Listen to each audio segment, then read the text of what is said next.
Boleia de caminhão é casa? PRF pode do nada revirar minhas coisas, meus pertences? E a posse de armas na cabine? Bom, nós temos uma série de perguntas aqui. A primeira delas é: cabine de caminhão é casa? Porque se for casa, há inviolabilidade do lar, ou seja, o PRF não poderia entrar do nada se não fosse uma situação de perigo ou de flagrante, a não ser que ele tivesse um mandado judicial para tanto. Mas a pergunta foi além, porque se a cabine do caminhão puder ser considerada uma casa, o motorista do caminhão poderia ter a posse de armas ali naquele local. Antes de mais nada, é preciso lembrar que a Constituição Federal prevê no seu artigo 5º, inciso 10, ou seja, uma cláusula pétrea que não pode ser alterada senão para aumentar os direitos, prevê a inviolabilidade do lar, ou seja, a sua casa é um asilo inviolável que somente pode ser desrespeitado à norma constitucional em caso de desastre, em situação de necessidade de prestação de socorro, em flagrante delito ou durante o dia, ou seja, entre as 6 e 9 horas da noite, para cumprir mandado judicial. E a previsão do que seria lar para o Código de Processo Penal seria todo compartimento não aberto ao público onde se exerce profissão ou atividade, conforme dispõe o artigo 150, parágrafo 4º, inciso 3 do Código de Processo Penal.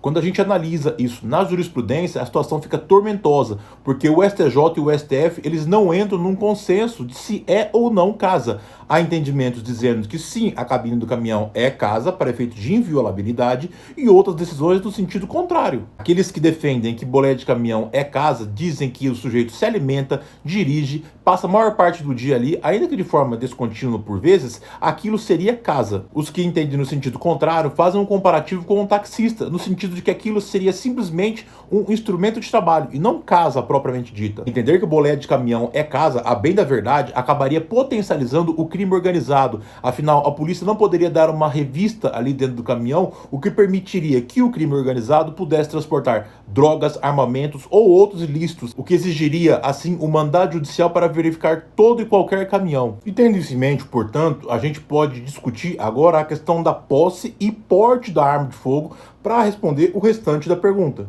Posse é quando o sujeito tem uma arma legal em casa, ou seja, ele tem uma arma e o documento chamado CRAF, Certificado de Registro de Arma de Fogo. E quando o sujeito tem o CRAF, ele pode ter a posse da arma de fogo, ou seja, manter essa arma dentro da sua casa, nas dependências dela, na propriedade rural, em toda a extensão da propriedade rural, no seu local de trabalho, desde que seja o proprietário ou o gerente da empresa. Outros termos, ter a posse da arma permite que você faça o uso dela nesses locais, mas não autoriza que você vá para a rua com ela. Assim, para que o sujeito transite por qualquer local portando uma arma, ele precisa ter, além do CRAF, o porte da arma de fogo. Assim, se você tem somente o CRAF, ou seja, a posse da arma de fogo, você somente pode ficar nesses locais que nós acabamos de mencionar. Você não pode transitar pela rua porque você não tem o porte da arma de fogo. E daí que vem o brilhantismo da pergunta. Se a cabine de caminhão é casa, não bastaria ter a posse, ou seja, somente o CRAF para eu ter aquela arma ali? A grande questão é que não. Para que você tenha o CRAF, a cabine do caminhão deveria estar parada, fixa em um único local, o que não é o caso. Ou seja, para que um caminhoneiro possa ter uma arma na cabine do caminhão, ele deve ter o porte da arma de fogo. Afinal, o caminhão está em movimento o tempo todo. E aí, já sabia dessa? Não? Então já me segue para mais. Um abraço.